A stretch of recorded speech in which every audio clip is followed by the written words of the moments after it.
Namaste and good morning, everyone. Let's do some prayers. Om Guru Brahma, Guru Vishnu, Guru Devo, Maheshwara, Guru Sakshat Parbrahma, Tasmai Shri Guruve Namaha. Om Bhur Swaha, Tatsavitra Varenayam, Bhargo Devasya Dhimahi, Diyo Yo Nah Prachodayat, Asto Ma Sadgamya, Tamso Ma Jyotirgamya, Mrityurma Amritam Gamya, Om Sehna Bhavatu, Sehna Bhunaktu, Saviryam Karvavai, तेजस्वी नावधीतमस्तु मां विद्वेषावै ओम शांति शांति शांति.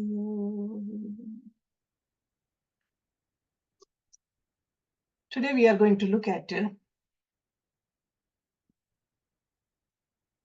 some truth about our relationships. We all know there are many types of relationships.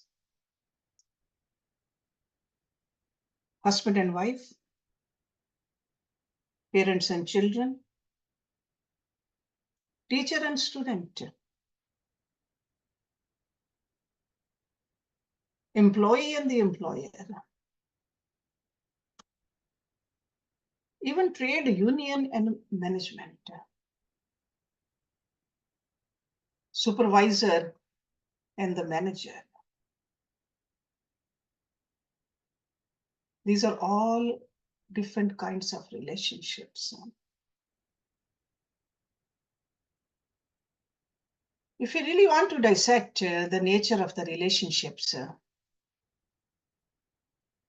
we can see that any community or society can be divided into three groups.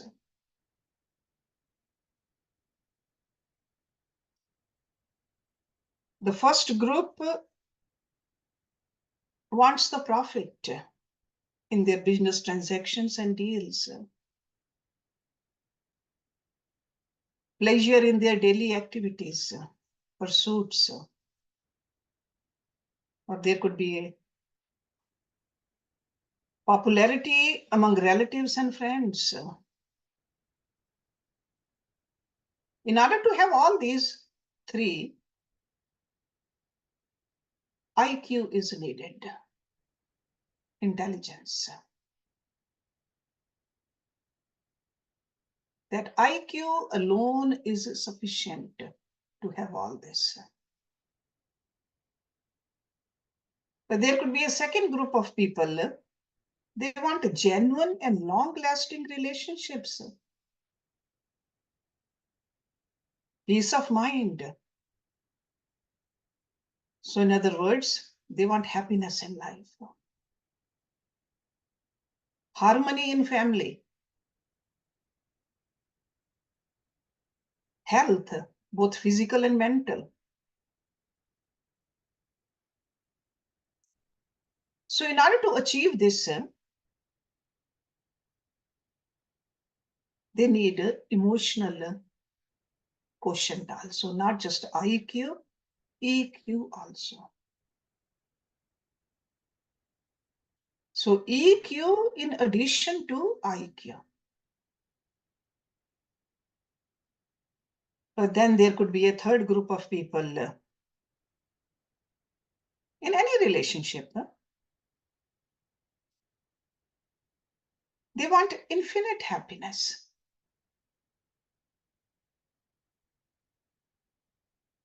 Joy and peace, because they understand that human beings cannot remain content with finite happiness, temporary happiness,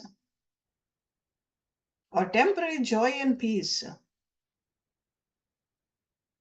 So this group requires IQ also, EQ also, then SQ also. SQ is a spiritual quotient.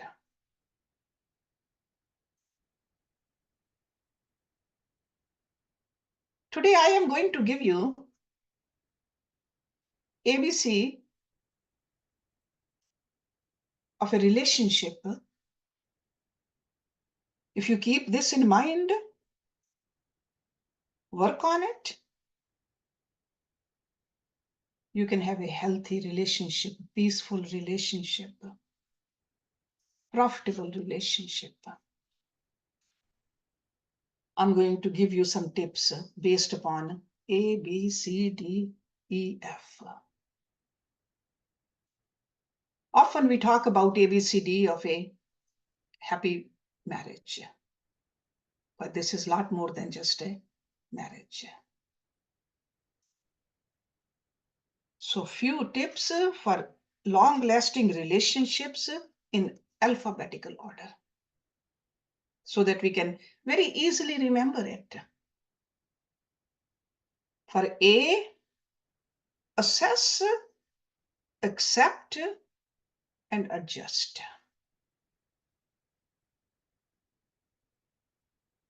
We should assess the other person at home, at work, wherever we are. We should know that person's positive and negative traits.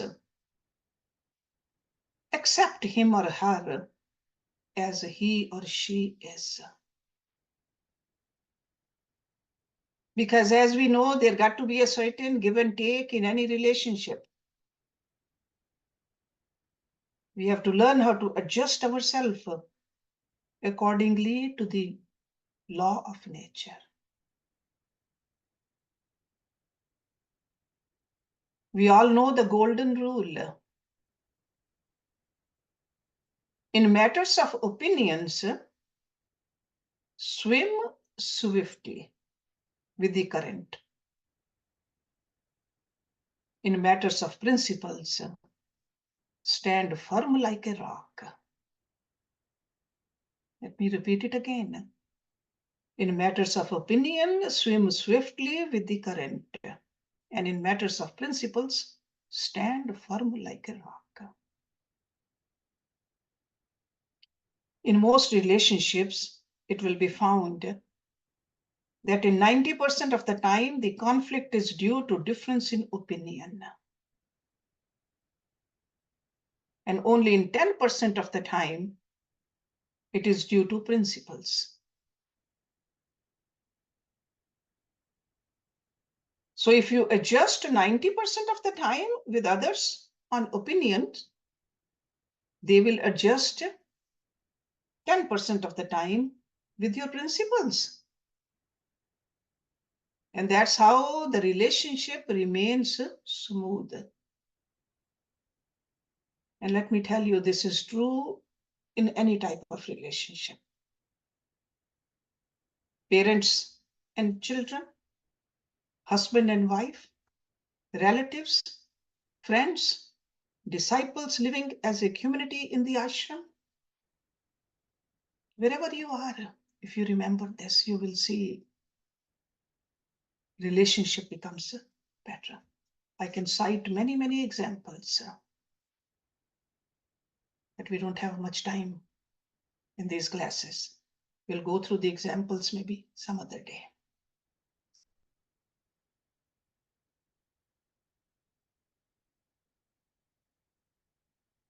B, behavior. All of us are familiar with the three monkeys of Mahatma Gandhi.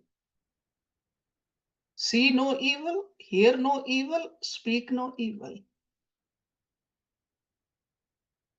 But in Switzerland, near one city, near a lake,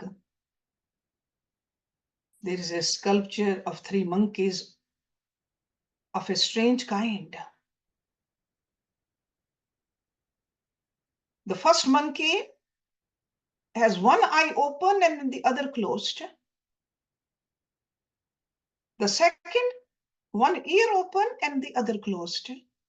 And the third, half mouth open and half side closed. When you contemplate on the significance of these monkeys, you can remember the Sanskrit shlok from the Vedas, which mean see good things, don't see bad things. Hear good things, Don't hear bad things. Speak good things. Don't speak bad things. And you can realize the wisdom behind that sculpture. Saying bad things or criticizing others, particularly behind their back, is the sure road to ruining any relationship.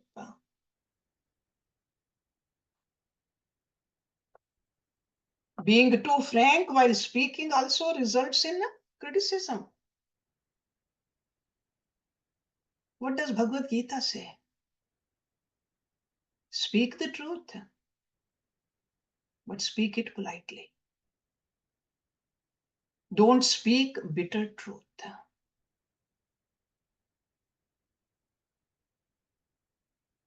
I would like to narrate this episode of an astrologer who visited a person. On reading his palm, the astrologer told him that all his relatives would die before him. Hearing this, the person got very angry, drove away the astrologer without giving him any fees. That astrologer was dejected, went to his guru, and narrated this tale. The guru said that let's go again to that person's house, but in a disguise now. When they went there, the guru read the palm of the person and said that he was very lucky and would live such a long life that he would outlive all his relatives. This pleased that person, and the astrologers were rewarded by him. Though factually, the two predictions were the same. But the guru had the sweet style of telling that person, which made all the difference. And this is true in any relationship.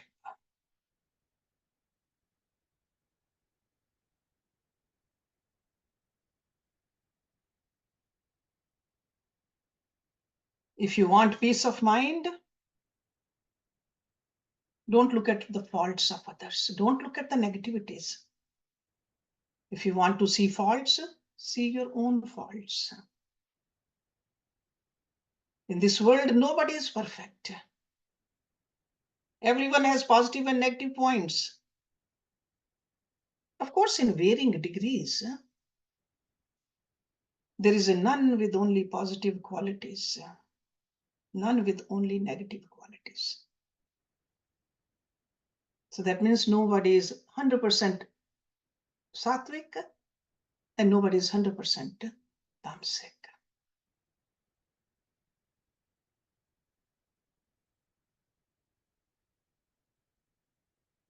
I remember my own Gurudev Ji. He always looked at the positive. No matter which situation, no matter who came to him. Because always you can look at the positive. And I have given you many examples of him looking at the positive in everything. Because there's a lot of power of transformation in our own words when we deal with others. So the behavior. The C for the relationship is communication, concentration, and care.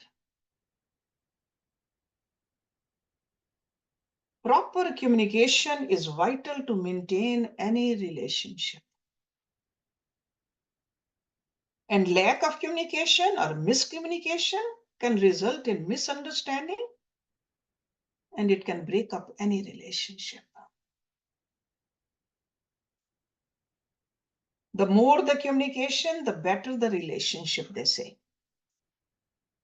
And the same way for concentration and care, they play an important role in keeping the relationship healthy. There should be periodic meetings between the family members also. where everybody is given the freedom to express.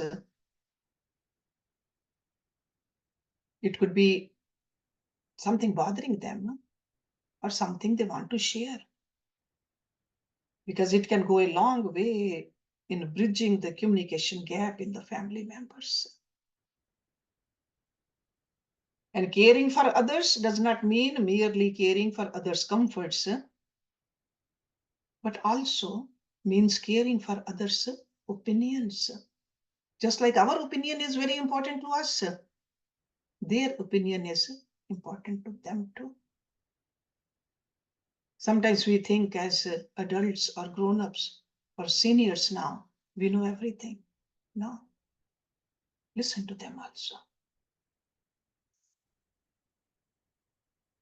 D for relationship is discipline, dedication, and devotion. Maintaining proper discipline, dedication, and devotion are essential for nurturing good relationship. And over here, devotion means the love for each other, the genuine love, the care. E is for emotional maturity. Because proper IQ and proper EQ are important factors in maintaining lasting relationship. You cannot just ignore them.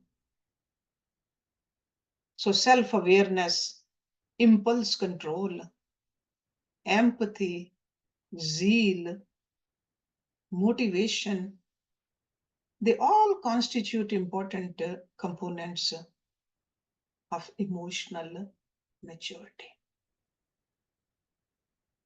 One requires emotional maturity to foster any relationship. Cannot ignore it. And letter F is for forbearance, forgetting, and forgiving.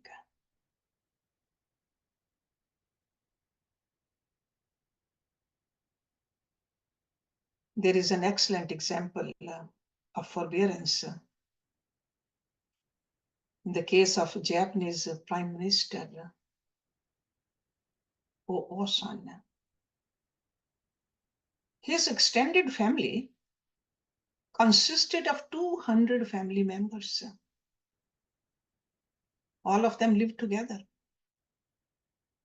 in perfect harmony and happiness. It was said that even the pet dogs of the family would not fight with each other. Emperor of the Japan was eager to know the secret of this and called the Prime Minister. He requested that old Prime Minister to give some success mantras so that he can circulate the same to his people for maintaining harmony in the families. With shaking fingers, because he was so old, the old man wrote on a paper, "Forbear, forbear." He wrote it 100 times because the Prime Minister wanted 100 mantras, and he handed over that paper to the emperor. So forbearance or tolerance is of paramount importance to live harmoniously in a family, in a community, or in a society. One who can tolerate will survive, and one who cannot will perish. Same way, forgetting the unpleasant past and letting go or forgiving will allow the relationships to grow. The more you forgive, the better will be the relationship.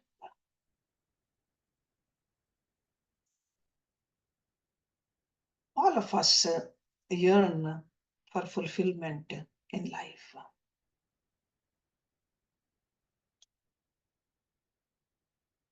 We often remember that Sant Kabir's saying that when you are born, the world was laughing and you were crying. Live your life such that when you die, you are laughing and the world is crying. That is a successful life. But to learn how to lead a virtuous life, doing good deeds, not hurting or injuring anyone, being of service to others, that will make your life joyous. That will make you happy. That is the ultimate fulfillment. In the business terms also, when you say profit and loss account, that is the profit and the loss account of your life. No amount of money can bring genuine love or relationship. Otherwise, the rich will never get divorced. The beautiful will never get divorced. The famous will never get divorced. Invest your time in relationship with genuine love and affection. Every human being wants infinite love, joy, happiness, and peace. Why? Because humans are born for this. That is our innate desire. But think about it. Why do you want to love?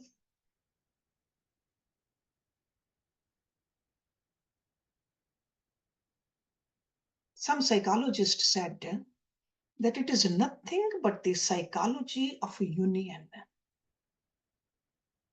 Whenever two persons want to love each other, they want to come together because they want to unite together. Basically, it is the search for unity, which we call yoga. Two bubbles cannot have a lasting reality, however, they may try. They can try all they want to stay separate, but ultimately, one day they will burst. They will have an infinite relationship only if they unite with the ocean. Otherwise, they are separate.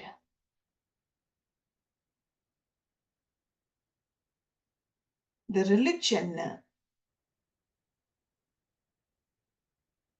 of love, because there are religions of hate also. But a religion of love says there cannot be infinite love between two finite objects trying to love each other. That is to say that there cannot be an unchanging love between two changing phenomena. So that means love between the bodies or love between the opinions, that is not the everlasting love. Infinite love can only be between an infinite Atma. That's why the SQ is so important in relationships. And this Atma, the soul, or the divine spark, is there within every one of us. And the infinite Paramatma,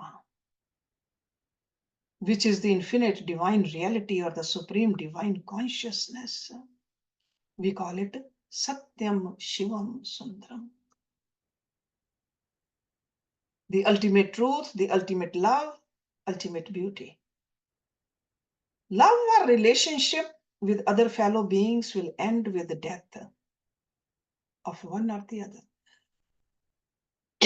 But love or relationship of the individual soul with the universal soul can never end. Because it is an everlasting, eternal relationship. So while we are working on our intelligence, while we are working on our emotions also, we should never forget this, to work on our spirit also. SQ. If we identify ourselves with that infinite reality, that love cannot die. This can only happen with the development of SQ, spiritual quotient.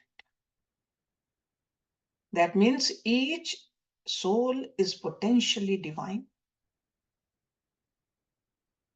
The goal of human life is to manifest this divinity within by controlling the nature internally and externally. So that means externally with our relationships, externally with the way we speak, the way we act, and internally the way we think, the way we contemplate, to work on it. For this, we all have to follow the path of yoga. Karma yoga, Gyan yoga, Bhakti yoga, Raj yoga, Hatha yoga. We know that Karma yoga, the path is through selfless action and service. Wherever you can serve, serve. Try to be more selfless.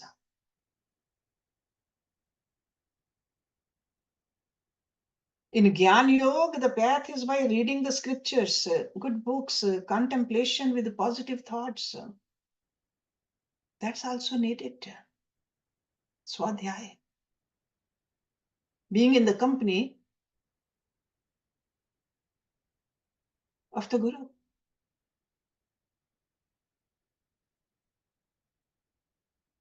And in Bhakti Yoga, love and devotion to God, prayer, jap. These are the methods chosen by the yogis. And this is nothing new. Throughout the ages, people have achieved that highest. In the relationships also, the worldly relationships, as well as the supreme level of peace, joy, bliss. Through these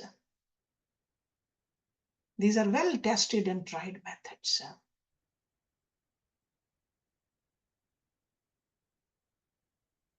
And Raj Yoga, that's how we master our mind.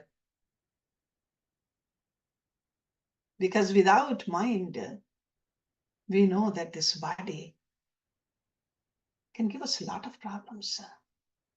The peace of mind is needed. Rishi Patanjali gave us that beautiful Ashtanga Yoga. That ladder we climb on, which will give us a harmony within and harmony outside. The more we practice this yoga sadhana, the more divine we will become. Even modern quantum mechanics has proved that ours is a holistic universe. Holistic. If we cheat or exploit others, we will not get peace of mind.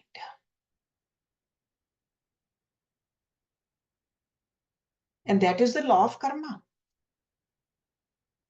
Once we become one with the infinite, infinite relationship and infinite love are achieved. If we see God within ourselves, see the same God in all others also, then we will be able to dedicate ourselves fully for caring for others and sharing everything. with others.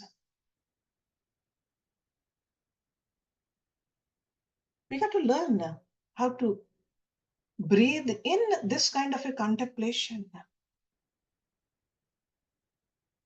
and breathe out while serving others. We got to learn how to become one with infinity. Love, joy, peace, bliss.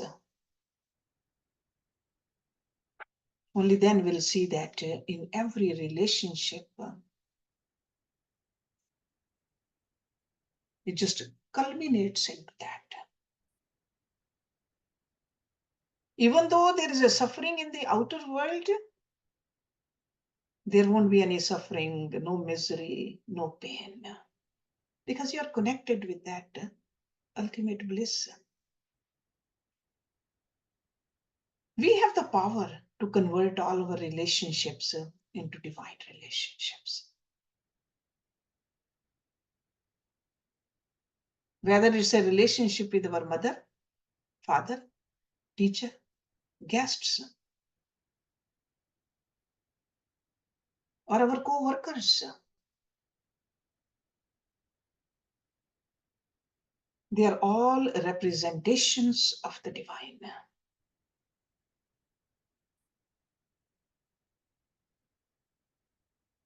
We get attached to our relationships. Especially the closer relationships, we do get attached. We think attachment brings joy. But we also know that attachment is the source of all the miseries too. We got to learn to have this kind of a power of attachment where we can detach easily too. So learning how to detach in these attached relationship is the development of SQ.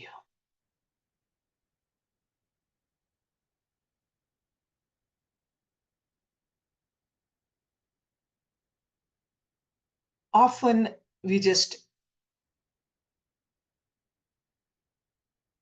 even in so-called spirituality, we bring the names of gods, forms, and paths chosen by various religions and beliefs. But we got to not to fight over it. If we want to have a harmony, we got to see that they all lead to the same goal. Because there's a universal message in all religions. And what is that? Unconditional love. Converting all human relationships into divine relationships, which can take us towards the supreme, towards the universal happiness, harmony, joy, peace, and bliss.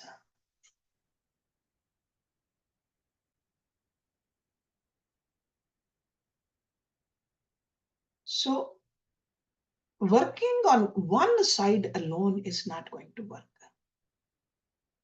We got to have a comprehensive understanding of our relationships.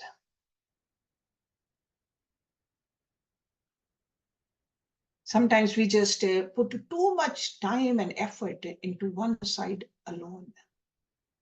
It could be just making our profit higher, or sometimes we just let go of our principles by making other person happy. We got to keep the whole thing, the whole umbrella, to have a more harmonious relationship. Because without relationships, human beings cannot live these days. Okay, we are, wherever we go, we have the relationship. Some relationships, sure, they are temporary. But still, if we have a harmony over there, we will come out of it peacefully. So these are some of the pointers, and I'm sure you're all working on it too. And just wanted to bring it out today so that we can contemplate together more on it. Om Purnamada Purnamidam Purnat Purnamudachyate Purnasya Purnamadaye Purnameva Vishishyate Om Shanti Shanti Shanti Om. Thank you very much.